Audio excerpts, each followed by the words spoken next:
Okay, તો હવે next heading મારજો દરેક જણ ગોસનો નિયમ.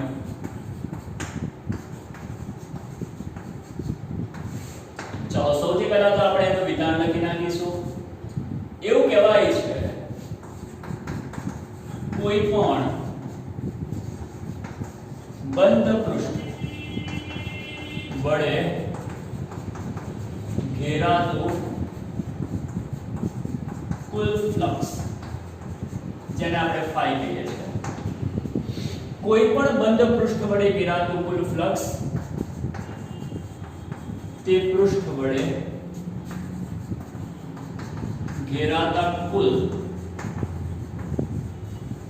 વિદ્યુત ભાર, જેને આપણે કહીશું સિગ્મા ક્યુ, અને એપ્સિલોન નોટ ના ગુણોત્તર જેટલું હોય છે. નોંધ લો. આને પહેલા તો આપણે વિધાન યાદ રાખીશું. વિધાન શું કહે છે? કોઈ પણ બંધ પૃષ્ઠ વડે ઘેરાતું કુલ ફ્લક્સ તે પૃષ્ઠ વડે ઘેરાતા કુલ વિદ્યુતભાર અને એપ્સિલોન નોટ એના ગુણોત્તર જેટલું હોય છે. અને એને લખી શકીશું આપણે phi sigma q epsilon naught. આ વિધાન અને આ જે સૂત્ર છે તેને ગૌસનો નિયમ કહે છે. કોનો નિયમ કહે છે? બોલો. એને આપણે ગૌસનો નિયમ કહીએ છીએ. હવે આપણે જે ગૌસનો નિયમ છે તેને સાબિત કરીશું. આ જે નિયમ છે તેને આપણે સાબિત કરીશું. તો પહેલા તો તમે આ વિધાન લખી નાખજો અને આ સૂત્ર લખી નાખજો, કારણ કે સાબિત કરતી વખતે હું એને પૂછી પણ નાખીશ. બરાબર? તો સ્ટાર્ટ કરીએ છીએ આપણે એની સાબિતી. સાબિતી માટે આપણે ધ્યાનમાં લઈશું એક બંધ ગાળો, એક બંધ ગોળાકાર પૃષ્ઠ ધ્યાનમાં લઈશું. જે રીતે ફૂટબોલનો દડો કેવો આવે, અંદરથી પોલો આવે ને, એવી રીતે પોલો ગોળો ધ્યાનમાં લીધો છે. હવે આ પોલો ગોળો છે એની ત્રિજ્યા તમે માની લો કે r છે. ગોળો છે, બરાબર ને? એની ત્રિજ્યા r છે. તો ગોળાની લખું છું, વંચાય છે ને? તો ગોળાની કુલ સપાટીનું ક્ષેત્રફળ બોલો 4 પાઈ r સ્ક્વેર હશે કે નહીં હોય? ક્ષેત્રફળની સંજ્ઞા કેપિટલ A પણ વાપરીએ છીએ, કેપિટલ S પણ વાપરીએ છીએ. અહીંયા હું સિલેબસ અનુસાર વાપરીશ S.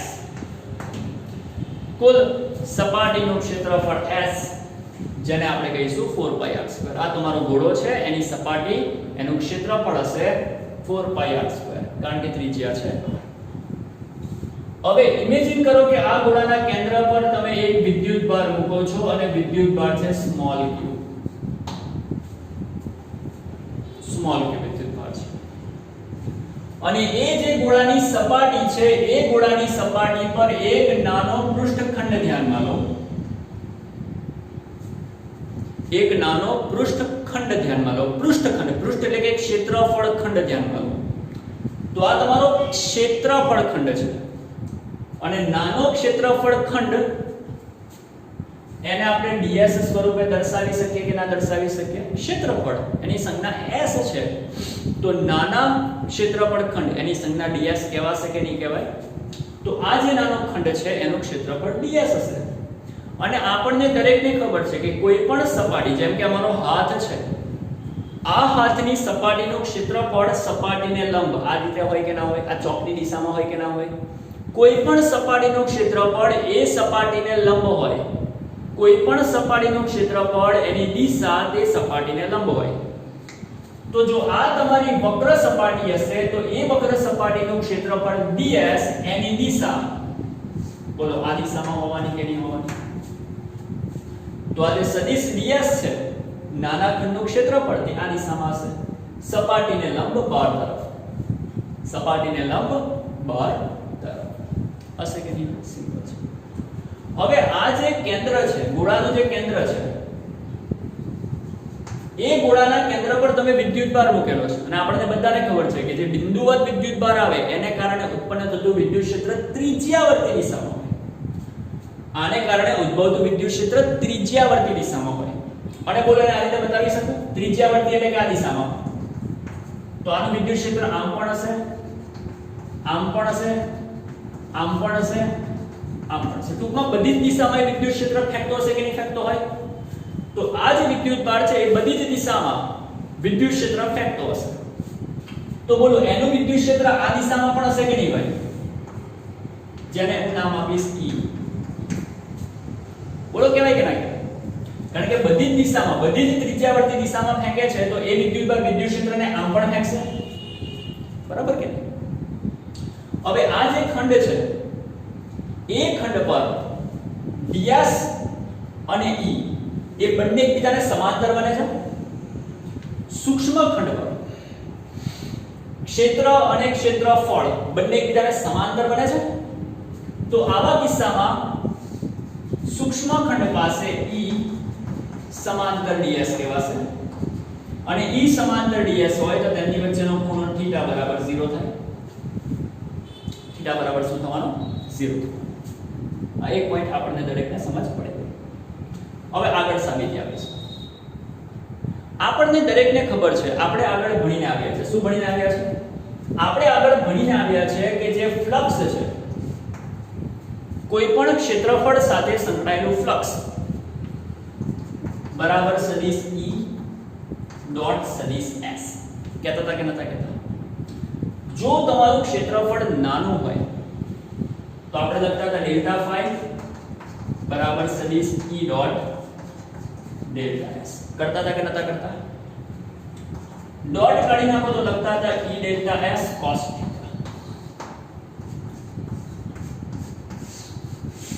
કરતા હતા કે નતા કરતા? કરતા હતા. આને તમે ઓર નાનો કરી નાખો. માની લો કે એ જે ખંડ છે તે બહુ જ સૂક્ષ્મ છે તો તેવા સંજોગોમાં લખાય d phi બરાબર E ds cos phi. થાય કે તો આ જે નાનો ખંડ છે જેનું ક્ષેત્રફળ છે ds, એ જે નાનો ખંડ છે એના પર વિદ્યુત ક્ષેત્ર છે E, તો એ નાના ખંડ સાથે સંકળાયેલું ફ્લક્સ બોલો d phi બરાબર આ સૂત્ર પરથી લખાય કે ના લખાય? એ જે નાનો ખંડ છે તેની સાથે સંકળાયેલું ફ્લક્સ d phi બરાબર આ સૂત્ર પરથી લખાય કે ના લખાય? લખાય, આરામથી લખાય. હવે હું આને પૂછી નાખું છું, મેં તમને કીધેલું તે રીતે નોટ કરી લેજો. હું એને પૂછું છું, જો કે આપણે છેલ્લે એને સાબિત કરવાના છે. હવે જો d phi as it is તેના તે બરાબર d phi as it is તેના તે છે બરાબર eds પણ તેના તે. પણ આપણને દરેકને ખબર છે કે આ જે નાનો ખંડ છે એ નાના ખંડ માટે θ તો કેટલો છે? 0 છે. તો અહીંયા θ કેટલો આવશે? 0 આવશે. cos 0 આવશે. તો d phi બરાબર eds. બધાને ખબર છે કે cos 0 1 ના લગે તો પણ ચાલે, તો d phi બરાબર eds બની ગયું. હવે મને એમ કહો કે તમને આ જે ફ્લક્સ મળે છે એ તમને મળેલું ફ્લક્સ કોની સાથે સંકળાયેલું ફ્લક્સ છે? આખા પૃષ્ઠ સાથે સંકળાયેલું ફ્લક્સ છે કે નાના ખંડ સાથે સંકળાયેલું ફ્લક્સ છે? તો આપણે જે ગણતરી કરી તે નાના ખંડ માટે કરી, બરાબર ને? તો આ જે પણ ફ્લક્સ આપણને મળેલું છે તે નાના ખંડ માટેનું છે.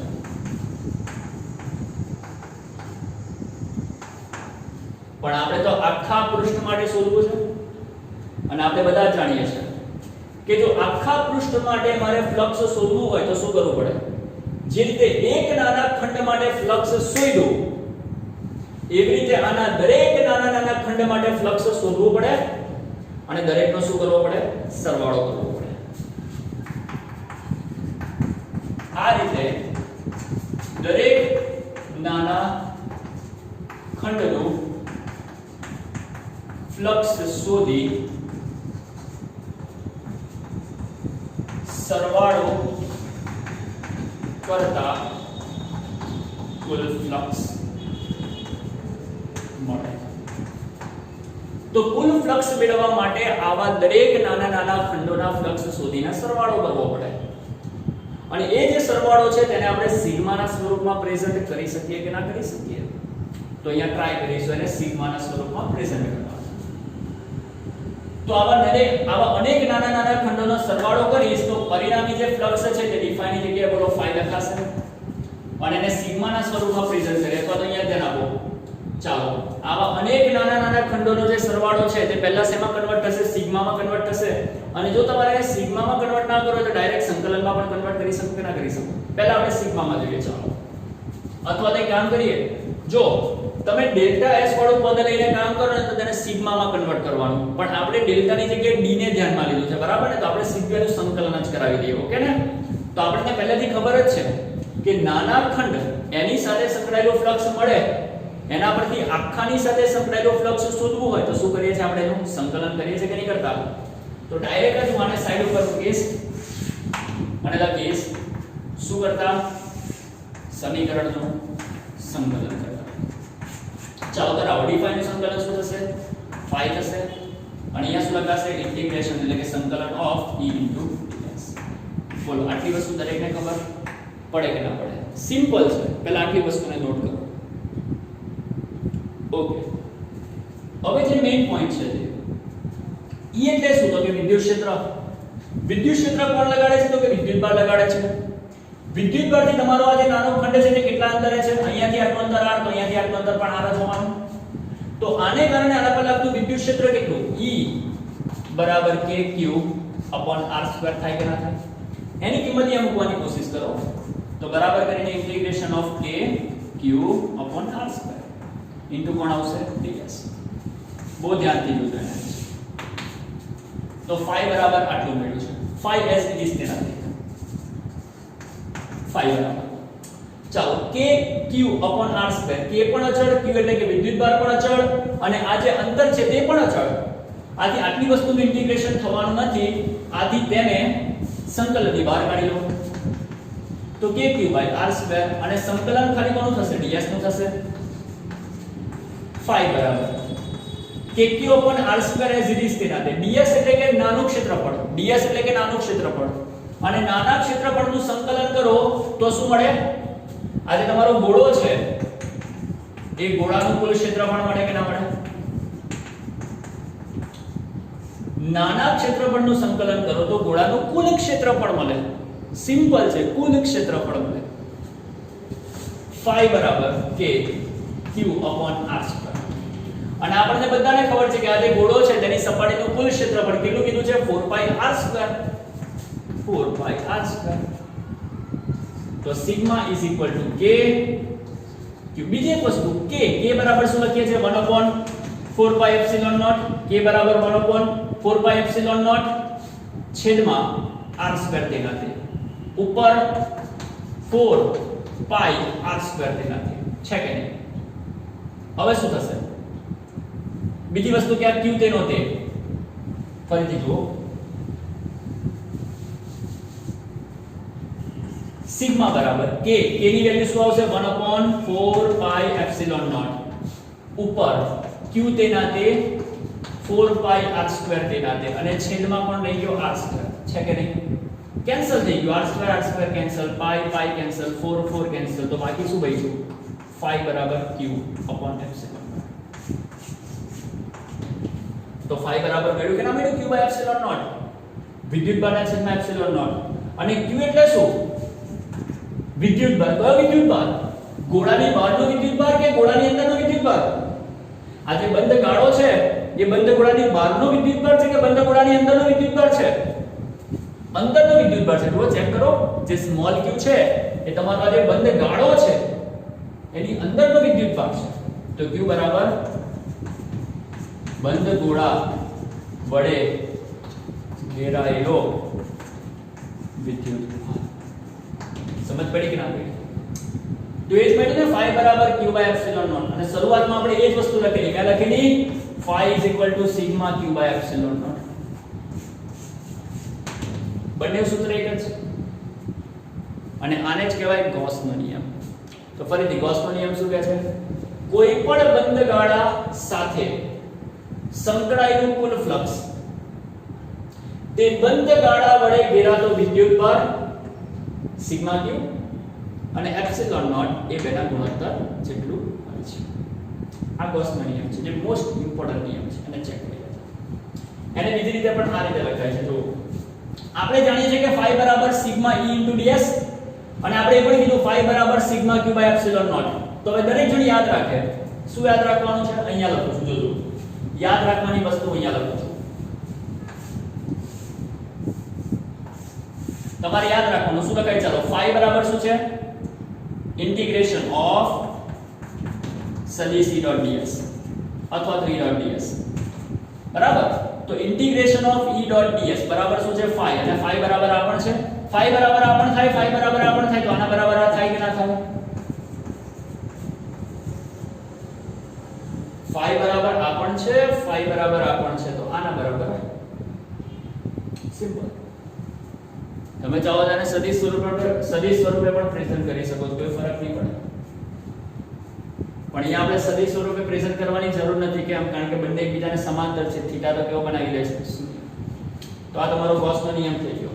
આ રીતે પણ યાદ રાખવાનો, આ રીતે પણ યાદ રાખવાનો. એકવાર આને નોટ કરી લો, પછી આના ઉપર તમને ફરી પાછું એકવાર સૂત્ર બતાવી દઉં. આ જ સૂત્રને બીજી કઈ રીતે લખાય તે પણ બતાવી દઉં. પોઝ કરીને જોઈ લો. ઓકે, તો જોઈ લો ફટાફટ આને કેવી રીતે લખાશે. હું ભૂસી નાખું, આને ભૂસી નાખું છું, બરાબર. ચાલો, એક તો તમારે યાદ રાખવાનું છે આ સૂત્ર phi બરાબર sigma q by epsilon naught. બીજું આ સૂત્ર મળે કરવાનું છે, આ સૂત્ર. અને એ સૂત્રને ખોલીને લખવું હોય તો શું લખાય? ઇન્ટિગ્રેશન ઓફ, ચાલો ડોટ કાઢી નાખો તો શું લખાશે? E ds cos theta. અને બરાબર કરીને શું આવશે? Sigma q by epsilon. આને પણ લખી અને બાજુમાં કશે લખી નાખવાનું થીટા બરાબર E અને ds વચ્ચેનો. અને બોલો બધા સિગ્મા ક્યુ બરાબર તો શું હશે? મેં કીધું જ છે તમને, સિગ્મા ક્યુ બરાબર બંધ ગોળા વડે ઘેરાયેલો કુલ વિદ્યુત ભાર.